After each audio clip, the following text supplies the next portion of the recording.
Olá, amigos e irmãos, bem-vindo a você que tem nos acompanhado. Se você puder curtir o nosso canal, puder divulgar, compartilhar, né? Vou repetir o que um amigo meu fala, um amigo que eu tenho no YouTube. Ele diz: curta, comente e compartilhe. Você pode comentar também, tá, o vídeo, né? E o comentário precisa ser aquele comentário que contribua para atingir os objetivos, né, dessa conversa nossa, dessa palavra, e para trazer assim um pouco mais de entendimento e conforto às pessoas que irão assistir. E por isso eu apelo para que isso possa ser feito. Agora, você pode curtir, compartilhar e comentar, tá bom? Você tem liberdade em participar com a gente, tá bom? Outro sim, eu não estou aqui querendo me sobrepor ou estar acima de ninguém, não. Simplesmente dando a minha mão para poder te ajudar de alguma forma, tá bom? Nós estamos, hoje é o último assunto, é o quarto tópico, apesar dos vídeos estarem sendo numerados, porque se nós somarmos a introdução lá, a introdução e todos os vídeos, todos os tópicos, vai dar 5 tópicos. A introdução dá 1 e os 4 tópicos, somando os 4 tópicos, vai dar 5 tópicos. Então o assunto de hoje, para fechar essa série, né? Você quer saber o título da série? O título da série é Não Sou o Crente que Eu Era, ou Não Consigo Ser o Crente que Eu Era. E o último assunto de hoje dessa série é comunhão. O que é comunhão? O que significa comunhão? Qual é a sua importância? O que acontece com a gente se não vivermos em comunhão? Qual o resultado final disso tudo? Como nós vamos se explicar ao Pai Celestial se nós não tivermos uma vida de comunhão sadia aqui, né? Então, tudo isso nós vamos procurar passar para vocês. Se o tempo nos der essa condição, nós vamos aqui passar para você, tá bom? Quero deixar como texto base dessa leitura em João capítulo 13, o Evangelho de João capítulo 13, versículo 33 e 34, que diz, palavras de Jesus, um novo mandamento vos dou, que vos ameis uns aos outros, como eu vos amei, que também vós uns aos outros vos ameis. Nisto conhecerão que sois meus discípulos, se vos amardes uns aos outros. Qual a melhor forma de eu dizer para alguém que eu tenho comunhão ou paz com uma pessoa, ou com uma família, ou com a igreja da onde eu sou membro? Qual é a melhor? De que maneira eu devo me expressar isso? Nas minhas relações humanas. O que são relações humanas? Relações humanas é o modo com quem eu lido com as pessoas. A cordialidade, o respeito mútuo entre as pessoas. Então, é isso que Jesus estava colocando aqui, Esse mandamento eu vos dou, esse novo mandamento, que vos ameis uns aos outros, né? Assim como eu vos amo. Nisto conhecerão que sois meus discípulos, se vos amardes uns aos outros. Aí você quer saber assim, qual é o significado da comunhão? Vamos falar do significado aqui no dicionário da língua portuguesa. Por que da língua portuguesa? Porque a nossa palavra, a Bíblia Sagrada, ela foi traduzida para o português. Então, dentro da literatura portuguesa, no nosso idioma, nós temos o significado da palavra comunhão. E eu peguei aqui uma explicação mais plausível do dicionário online, tá bom? Porque se você for no outro dicionário, ele vai dar 2 pontos só e vai te deixar um pouco sem entender realmente, porque não atinge os fins específicos. Então, eu visualizei dois dicionários. Tem um outro dicionário aqui da língua portuguesa, apenas, que ele dá duas seções, mas fica um pouco vazio. E esse aqui, o dicionário online, que é a segunda opção, está dizendo assim: a comunhão significa a ação ou efeito de comungar. O que é comungar? Comungar é estar junto no mesmo propósito. Ó, a ação ou efeito de comungar, de realizar ou desenvolver alguma coisa em conjunto, junto. Significa harmonia no modo de sentir, pensar, agir. Identificação, comunhão de pensamentos, né? Significa também em que há união ou ligação ou compartilhamento do mesmo sentimento. Pessoas que compartilham os mesmos sentimentos. Tá certo? Agora vamos falar um pouco sobre comunhão. Eu vou fazer uma seguinte pergunta para você. Você tem vivido em comunhão? Que a comunhão, ela não é somente na igreja. Ela parte de casa. A convivência entre os membros da família. Adianta eu estar bem lá no grupo onde estão os meus irmãos, mas em casa eu estou em guerra. Não é por esse lado que se compreende a comunhão, não. E é viver em comunhão. Quando você lê aqui em Atos dos Apóstolos, o que está escrito?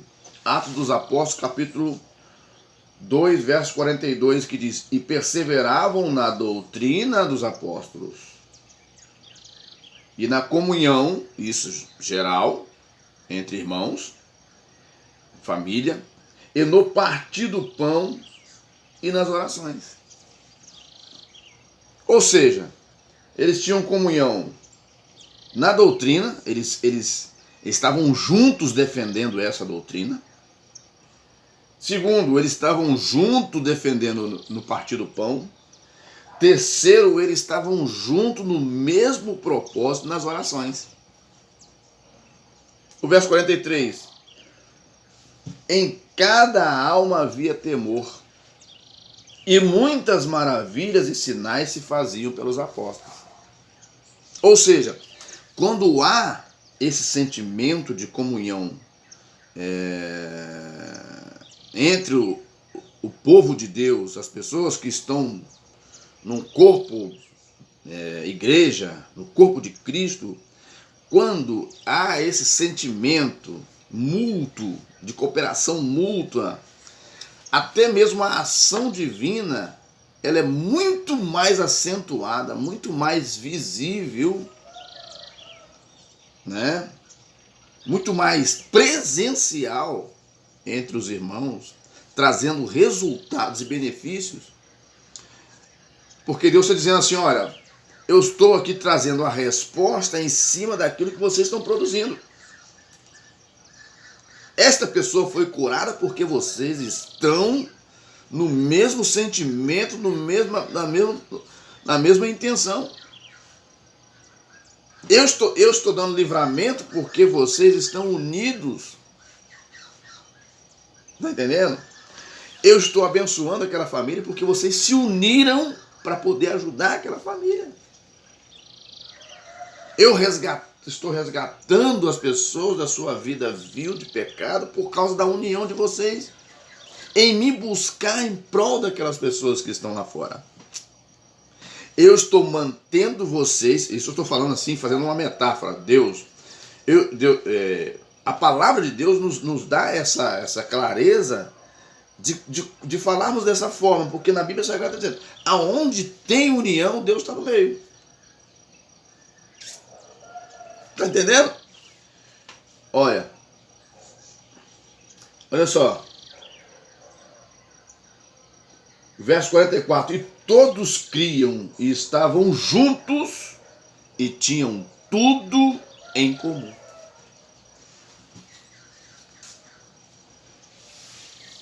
Se eu falar aqui da comunhão, é o termo que designa um vínculo espiritual, falando de igreja.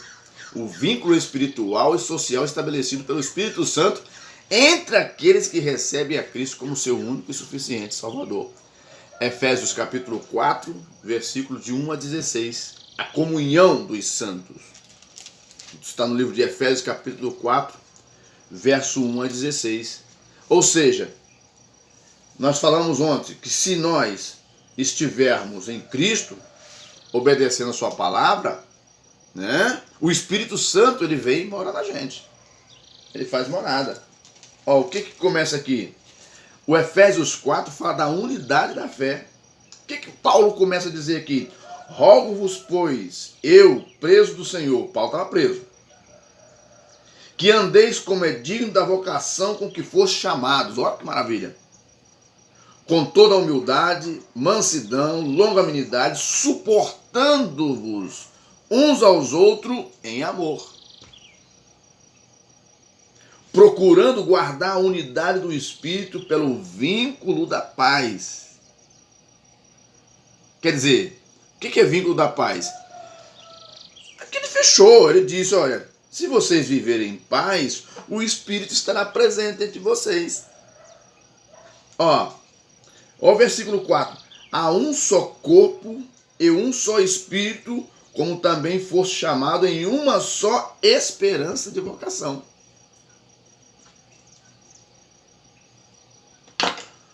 Um só Senhor, uma só fé, um só batismo. Um só Deus e Pai de todos, o qual sobre todos e por todos em todos. Mas a graça foi dada a cada um de nós segundo a medida do dom de Cristo. E glória! Pelo que diz, subindo ao alto, levou cativo o cativeiro e deu dons aos homens. Aí Deus começa a nos usar no seu espírito. Pelo bem das almas, pelo bem das pessoas, pelo bem-estar do ambiente onde estamos. Porque um crente cheio de Deus, cheio do Espírito Santo de Deus, cheio da vocação de Deus, aquele crente que vive união, aonde ele chega, as pessoas sentem paz. Tem pessoas que depois que ele chega, a confusão, ele vai embora, a confusão fica. E glória! Olha só. Desculpa aí. Olha lá. Mas o verso 7 que diz? Mas a graça foi dada a cada um de vós segundo a medida do dom de Cristo. Pelo que diz, subindo alto, eu estou lendo de novo, verso 7 e 8. Subindo alto, levou o cativo o cativeiro e deu dons aos homens. Olha o verso 9. Ora, isto ele subiu, que é senão também antes que tinha descido as partes baixas da terra. Aquele que desceu até mesmo e que subiu acima de todos os céus para cumprir todas as coisas. O apóstolo Paulo falando menção de Cristo Jesus. Ele mesmo deu uns para apóstolo, profeta, outros para evangelistas, outros para pastores e doutores, querendo o aperfeiçoamento dos santos para a obra do ministério, para a edificação do corpo de Cristo. Ou seja, aí verso 13 diz, até que cheguemos à unidade da fé e ao conhecimento do Filho de Deus, a varão perfeito, à medida da estatura completa de Cristo. Agora, a comunhão se começa aí. A comunhão, só para poder separar aqui, lá em Atos, a comunhão na doutrina,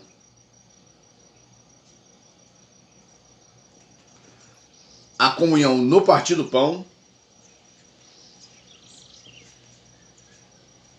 Santa Ceia, né? Ou na ajuda ao próximo, nas orações.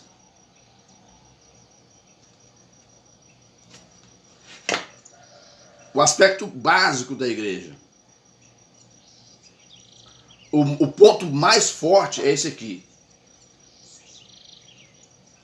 Doutrina. E tinham tudo em comum, tudo em comum. Ou seja, eles tinham o mesmo sentimento, tudo em comum.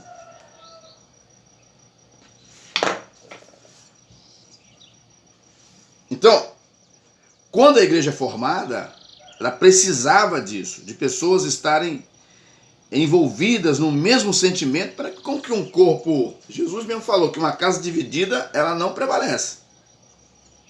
Jesus mesmo falou que uma casa dividida não fica de pé.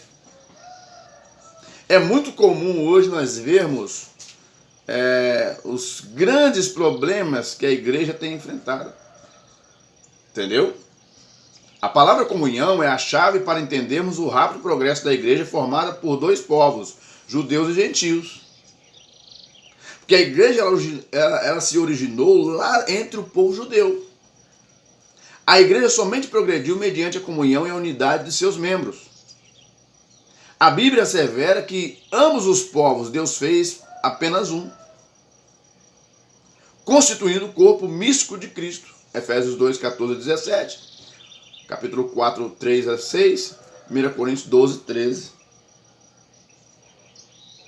Então, a comunhão, ela serve como um alicerce para uma vida, para um povo que tenha saúde espiritual em Deus.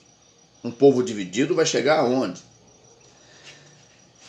Eu observo o seguinte, nesses anos todos que eu entendo como cristão, porque meus pais, meus tios me levam para a igreja desde garoto, 7, 8 anos de idade. Nesse tempo todo que eu convivo, eu percebo que entre o povo de Deus há muitos divididos. E logo lá no início, Paulo teve que repreender a alguns irmãos por causa disso. De estarem... Você tem um corpo de 100 pessoas. Ou, vamos botar, você tem um corpo de 1.000 pessoas. Aí, olha só.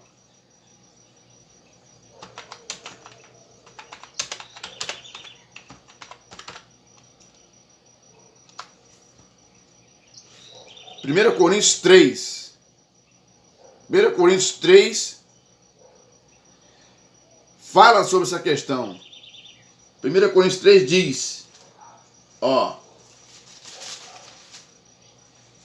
porque os homens aceitam a Cristo como Salvador, mas o seu instinto anterior, ele tem que ser combatido todo dia.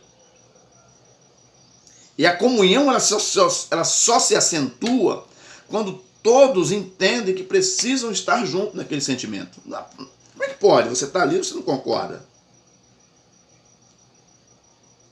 Você está no meio do povo de Deus, você não concorda com a palavra, com a doutrina da igreja. Aí você fica minando a mente do seu irmão. Você é mensageiro de quem? Preste atenção. Você está dentro de uma igreja, membro. Alguém diz assim, uma palavra. O pastor da igreja está dizendo, irmãos, nós precisamos respeitar o próximo. Nós precisamos honrar os nossos irmãos. Nós precisamos obedecer a doutrina da palavra de Deus. Mas você está ali, você não concorda. E ao não concordar, você não guarda isso para você. O que você faz? Você mina o irmão do lado. Agora você conseguiu minar o irmão do lado ali já mina o outro. Daqui a pouco tem isso aqui que nós vemos logo no princípio da igreja. Nos primeiros 100 anos da igreja, a igreja enfrentou isso aqui. Capítulo 3 de 1 Coríntios diz, o subtítulo diz, o espírito mundano causa dissensões nas igrejas. O que o apóstolo Paulo começa a falar? E eu, irmão, não vos pude falar como espirituais, porque os irmãos já estavam saindo da essência espiritual. Lá em Atos dos Apóstolos, quando Atos dos Apóstolos, aquele episódio de Atos dos Apóstolos, e os irmãos tinham tudo em comum, foi logo no início da igreja.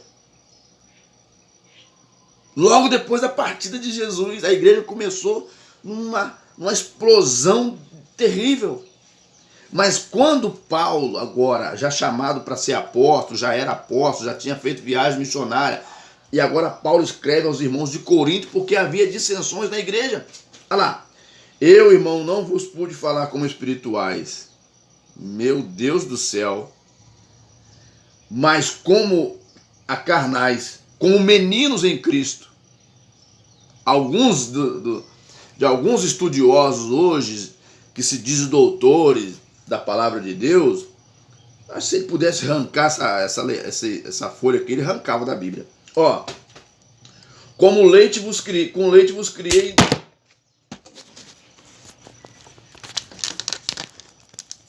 Caiu aqui. Oh, meu Deus do céu, escapuliu aqui. Deixa eu ver aqui se vai cair de novo.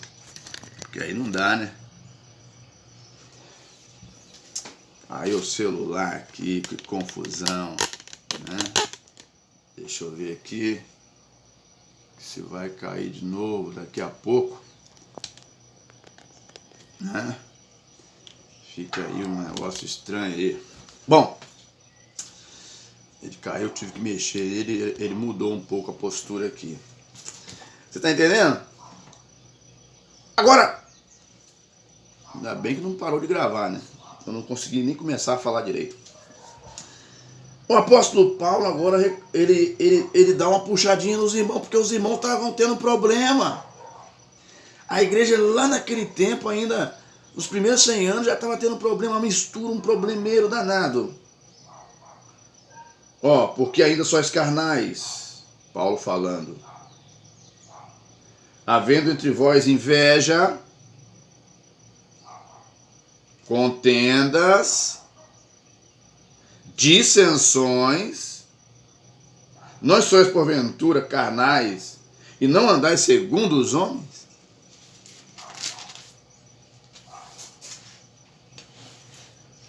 Você acha que tem inveja na igreja? Que o Paulo, quando chega no verso 4, o que ele fala aqui, ó? Porque dizendo um, eu sou de Paulo, um grupo. Dizendo o outro, eu de Apolo, 2 grupos. Terceiro, aí Paulo diz, porventura não sois carnais? Pois quem é Paulo, quem é Apolo, senão ministros pelos quais crestes conforme o que o Senhor deu a cada um? Eu plantei, Apolo regou, mas Deus deu o crescimento. Então Paulo está dizendo aqui, não seríamos nada, nem eu nem Apolo seríamos nada, se Deus não estivesse não fosse conosco, não nos desse a autoridade para sermos.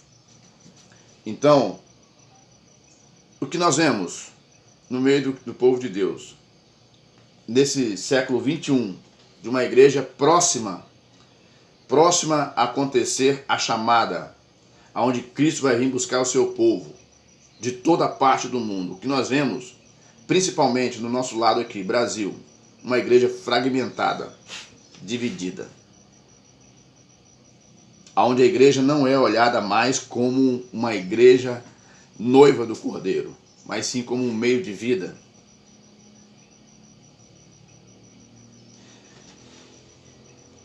E os irmãos em Cristo,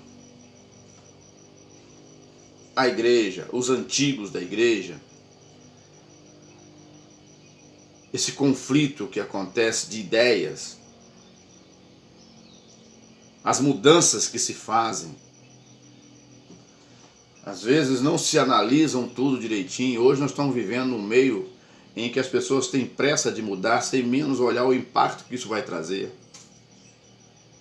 Hoje nós temos, quando você lê lá o capítulo 3 de Tiago, quando você tiver um tempinho, você lê para você ver, o capítulo 3 todinho para você ver. Será que todos são unidos? Será que numa igreja de 1000 pessoas, de 500 pessoas, estou colocando só por baixo, será que todos os irmãos são unidos no mesmo parecer, no mesmo entendimento? Porque para nós sermos o crente que somos, para nós conseguirmos viver em união, nós precisamos respeitar o nosso próximo. Você fala mal do seu irmão? Você apoia ele no trabalho que ele faz? Você apoia o seu pastor? Você apoia o seu líder de departamento? Você apoia? Se você não apoia, você não está vivendo em comunhão. Porque há aqueles grupos. Por exemplo, a igreja tem os seus departamentos e os cargos, eles não são vitalícios. Os cargos não são vitalícios. E aonde o ser humano tem dificuldade e erra muito, é quando há troca de comando, de departamento. Às vezes, não há um companheirismo, porque o outro que está ali, não sou eu. Então eu não vou, e às vezes eu atrapalho o outro ir. Isso não é viver em comunhão. A igreja tem pressa. A igreja precisa continuar a pregação do evangelho. A igreja, antes de tudo, a comunhão é quando nós ouvimos alguma coisa que está fora do nosso contexto espiritual, nós vamos perguntar, olha, nós ouvimos isso aqui, pastor, o que o senhor me diz? O que o senhor pode me dizer, explicar sobre isso? Estão dizendo isso, estão falando isso, o que o senhor pode me orientar? Se o pastor talvez não tenha aquela informação, ele vai buscar, falar, minha filha, ou meu filho, eu vou buscar essa informação para te passar. Porque talvez há muitos também que não têm informação e deixa a pessoa no vazio, não dá uma resposta também adequada para a pessoa. Mas a comunhão de Cristo, ela depende do esforço diário de cada um de nós.